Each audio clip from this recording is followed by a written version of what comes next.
On the autumn morning, Helen was already completing 9 months of pregnancy, making it very possible for her to give birth on that same day, despite the doctor's predicted data being about a week, more or less.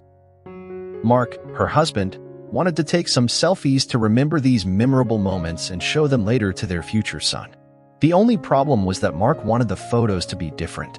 This time, he wanted to take her to the forest on the outskirts of the city. "Sweetheart, are you sure about going there?" said Helen to her husband, evidently worried. "Our son may decide to arrive a little earlier at any moment. I've been feeling strong kicks in the last few days." Her husband, Mark, hugged her, kissed her forehead, and then reassuringly said, "Don't worry, my sweetheart. It will only be a matter of a few hours. We'll go and be back by noon. The foliage of the trees at this time of year is stunning. We'll take beautiful photos that will be a treasure for our son." Helen knew her husband was an experienced explorer. So, despite feeling a little uneasy, they embarked on the vehicle and set off for the forest. Slowly, they ventured until they reached an area where the vehicle couldn't advance further due to dense vegetation. "I feel very cold," but her husband insisted that she get a small suitcase from the trunk of the vehicle and took out a coat to put on Helen. Once wrapped up, he supported her, and they walked a lot, but after half an hour, Helen became worried. "Mark, I'm tired of walking. My feet hurt, and the baby is getting more restless. I feel strong kicks. Let's go back, please." However, her husband convinced her to take the photos. After a few moments, they realized they were on the edge of an immense waterfall. Helen didn't want to get closer because she was afraid, but Mark told her to wait a moment while he approached the waterfall to take some photos. After a few minutes of waiting, she could no longer see her husband or hear the sound of the camera flash. She decided to look for him, but couldn't find him anywhere. There was no sign of him. "Where are you, Mark?" Fear engulfed her, and her search became more frantic and desperate. "Mark, where are you?" she cried desperately, feeling her heart pounding hard and her breath quickening. In an attempt to catch her breath that was escaping from her lungs, Helen continued searching for traces of her husband. "My love, where are you?" Every step she took was agonizing, feeling like her feet weighed as if they were made of lead. Fear and doubt invaded her mind, making her question if she would ever see him alive again. "Please, my love, come back here with me." Helen's heart stopped for a moment when her eyes fixed on a cap lying on the edge of the waterfall. Immediately, she placed her hand on her chest. "It's Mark's, it's his cap." Bending down to pick it up, she sadly discovered it was the cap her husband Mark was wearing before he disappeared. Helen couldn't articulate the thought crossing her mind, a sense of anguish engulfing her. She couldn't help but shudder, gripping the cap in her hands, and a deep fear seized her entire being. "Where are you, Mark? I refuse to believe you fell over this waterfall." She shook her head as if trying to shake off that terrible thought. The cap seemed to be the only clue, but it was also a terrifying sign that something terrible could have happened to her beloved husband. Finally, she stood on the edge of the immense waterfall, wishing with all her might to find her husband at the bottom of it. At the same time, she tried to assimilate what was more than evident, the possibility that her husband had fallen there and she wouldn't see him again. "You can't, Mark, my Mark," she cried inconsolably. "No, it can't be possible." Her whole body trembled and her heart pounded, and she looked down and saw the water falling with overwhelming force. "Are you down there?" she yelled forcefully, hoping for a response that never came. She said with a trembling voice, "I can't believe this is happening. I can't believe my husband fell over this waterfall." Helen's anguish intensified as her gaze wandered into the depth of the void before her. The sensation of dizziness made her feel like she was about to fall at any moment, and the certainty that her husband could have fallen there filled her with despair. Panicked and unable to think clearly, Helen burst into tears and let herself fall onto a rock near the edge of the waterfall. "How will I live without you, Mark? How will I explain to our son that his father is gone?" Thus, thinking of the child she carried in her womb, a strange force invaded, wiped away the tears, and she stood up. "I can't stay here. I have to seek help." She gets up and runs for help. "Please, help me. I need help." The sound of branches cracking under her feet with each step and the birds singing in the forest were all that could be heard. "Oh, please, someone should be nearby." As she advanced with difficulty through the dense forest, suddenly, Helen began to feel strong contractions that gradually increased, like a fire consuming everything in its path.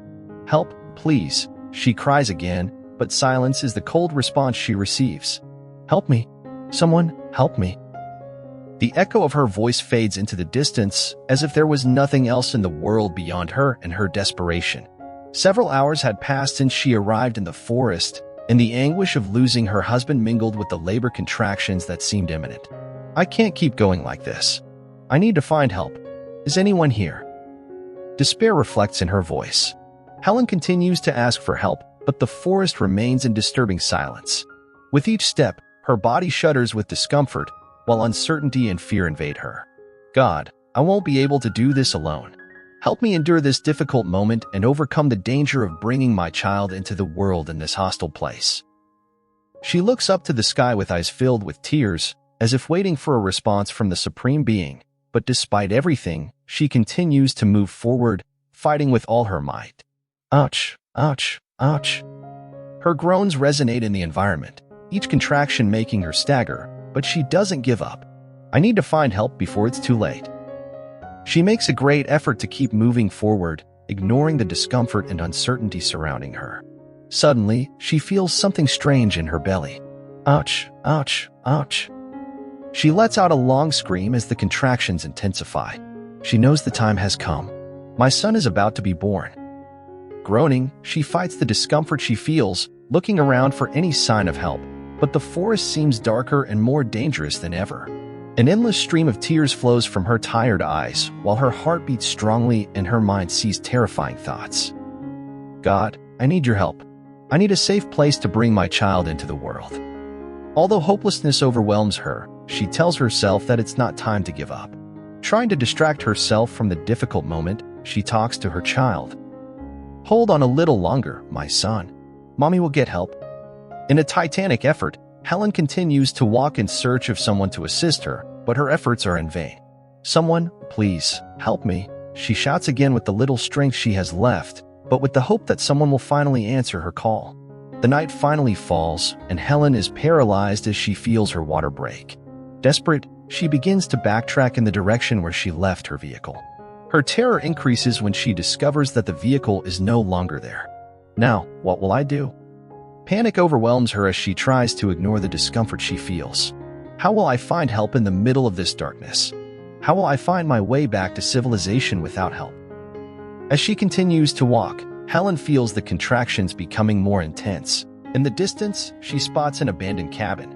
"I don't know what awaits us there, but it's our only option now, son." Despite the uncertainty about what she might find there and convinced it was her only option, she heads to the cabin with determination, overcoming the discomfort in her body and fatigue.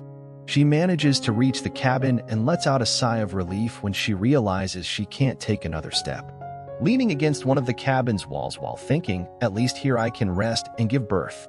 I'm very scared, but I'll do whatever it takes to protect you." Despite the discomfort and suffering, Helen's child is finally born. "Welcome to the world, my little one," she says with tear-filled eyes as she tenderly kisses him. "Don't be afraid, Mommy will protect you."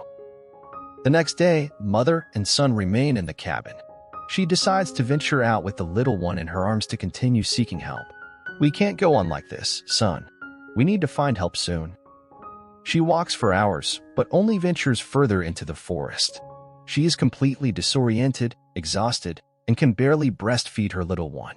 Tired, slowly, without finding a way out, Helen decides to return to the cabin once again. "Let's go back to the cabin, son. At least there we have shelter," she says tenderly to her little one and gently holds him against her chest. To stave off hunger, she gathers blackberries and wild leaves and collects water from the nearby river. This way, she manages to survive another day in the forest. Helen's mind is in a state of loneliness and deep sadness. Every thought takes her back to that fateful moment when her husband rushed over the waterfall, leaving them in the forest with their son about to be born. "My beloved husband, come back. I need you," she says between sobs. Despair and loneliness engulf her. "My beloved husband," she repeats over and over. The poor woman feels lost in this vast forest, without help or comfort from her beloved husband. "Mark, I feel alone." She tries to maintain sanity and hope, but it is very difficult. She feels a torrent of tears flood her face, while she feels the weight of the tragedy on her shoulders. I still can't believe you're not with us anymore," she says between sobs. The suffering is evident in her tired gaze and the dark circles that betray her. Lack of food and fatigue have left her very weak and without the strength to continue. The newborn cries in her arms, and she can barely console him. "Don't cry, darling," she says as she rocks him. "Mommy won't leave you alone." The powerlessness of not being able to do anything else consumes her. "I'll take you home, my love. Although it is very difficult to continue without your father." A barrage of questions invades her mind as she continues lost in the forest. A new day has come in the forest. Incredibly, Helen and her son survived thanks to her ability to start a fire. By banging some rocks, she also managed to catch some fish due to lack of food. She ate insects, leaves, and anything edible she could find to stay alive. However, the scarce food and the constant struggle for survival left Helen in a state of weakness and exhaustion. She is getting thinner, unable to regain her strength and energy. Her son is also weak and malnourished, increasing Helen's concern and fear. "My poor little one, we have to get out of here. I don't even want to think about what might happen to us." She hugged her little one, holding him close to comfort him. The second day brought relentless cold. Helen and her son shivered incessantly, despite the fire burning in front of them. It was then that she remembered the coat her husband had given her in the vehicle before disappearing. "Don't worry, little one, I'll wrap you in Daddy's coat." This coat was their only protection against the hostile weather, and she picked it up to wrap the little one. However, a strange buzzing frightened her. "What is this?" It seems to come from one of the pockets of the coat. The unknown sound kept repeating, making Helen afraid of the uncertainty of what might be in the pocket. Oh, God, what could be inside the pocket? What if it's some dangerous forest creature? She asked herself as she tried to identify the source of the noise. To face the fear the noise caused her, she slowly put her hand in the pocket. "I need to find out what this noise is." But to her greatest surprise, she found that the buzzing was coming from a cell phone that was vibrating. She had never seen this cell phone before. She realized it wasn't the cell phone her husband used to use. Whose unknown cell phone could this be? Doubts invaded Helen's mind, and her curiosity drove her to seek answers. Is this cell phone an answer to my prayers to find a way out of the forest and return to civilization? A faint glimmer appeared in her eyes. Once again, the buzzing of the cell phone vibration caught her attention. Surprised and intrigued, she wondered who could be trying to communicate through this device. "I can't imagine," she murmured to herself as she read the messages and calls directed to her husband. A woman named Joanna was calling and texting Mark. "Joanna? I don't know anyone by that name," she wondered, intrigued and surprised, wondering who this woman could be and what the urgency was to communicate with her husband. Her heart pounded in her chest as if it wanted to escape from her body. Curious, she opened the chat and began to read the entire conversation. To her great horror, she discovered that this Joanna and her husband had been lovers for months. "How is it possible that Mark deceived me like this?" she thought, crestfallen. She never imagined that her beloved husband could be capable of betraying her like this. Apparently, Mark kept this cell phone hidden in the pocket of his coat, always stored in the trunk of the car. However, by a twist of fate, he forgot to take the cell phone out of the coat before putting it on, giving Helen the opportunity to discover her husband's lies. What she would read next would leave her shocked. "I love you with all my heart and want to start a life with you." Mark was executing a macabre plan to get rid of her and the child. Mark had planned everything to appear as an accident. He could tell the authorities that she insisted on going to the forest to take some pictures. The woman couldn't believe what she was reading. With each message she read, her mouth opened wider in astonishment. "We've been lost for days and, unfortunately, separated." Unintentionally, he will say that he managed to return to the vehicle and that his wife remained lost. When the authorities begin the search, he hopes that Helen and the little one are already dead, devoured by a bear, or simply lifeless from starvation. "Now I understand your insistence on coming to this forest," she murmured to herself. "My God, how can this man be so cruel to me and his own child?" Reading the messages, she discovered that a lover pressured Mark to leave his wife. Now I understand his behavior. It was as if a blinding light had awakened her. The truth was overwhelming and, at the same time, terrifying. Helen felt trapped in an endless nightmare, not knowing what to do or who to turn to. The revelation of her husband's plan left her stunned, thinking her world was crumbling before her eyes. Mark wanted children, and that's why he plotted this evil plan to get rid of his wife and child. In this way, He could be free to be with his lover and keep his wife's assets without any paternal responsibility holding him back. She questioned herself, incredulous. How could I be so blind and foolish? Helen was in shock to discover that Mark and his lover planned to get rid of her and the child. How could you do something like that? I loved you and trusted you, she cried inconsolably, feeling betrayed and humiliated. Her world was falling apart around her, but her newborn's cry brought her back to reality. Son of my heart, for you, I will move forward. I will take care of you and will not let anything bad happen to you. Helen gathered courage and wrote to Joanna, pretending to be Mark. My love, I need you to come and get me near the waterfall in the forest. I'll give you a pleasant surprise. The lover took the bait and immediately set off in her vehicle to pick him up.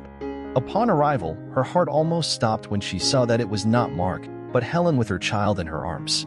What are you doing here? Where's Mark? Joanna shouted, bewildered. Oh, too bad for you. I set a trap, and you fell into it, Helen said mockingly. Mark? Mark? Joanna screamed, desperate. The deafening screams of the two women echoed in the forest, creating a tense and distressing atmosphere. Although Joanna fought with all her might, Helen's maternal instinct made her feel stronger and more determined. Helen picked up her son, got into the vehicle, and drove to town. Upon arriving home, she found all her things packed, with tears in her eyes and her heart pounding. What are you doing here? How did you escape from the forest? She confronted her husband, who panicked upon seeing her. Jumping on him in an attempt to attack her, he tried to finish the job. This time, I'll make sure to grab you by the neck. But this time Helen was not unprepared. Help! Help! She managed to shout. At that moment, the door opened, and horror reflected on Mark's face as he saw law enforcement officers entering. He was arrested and taken away in handcuffs.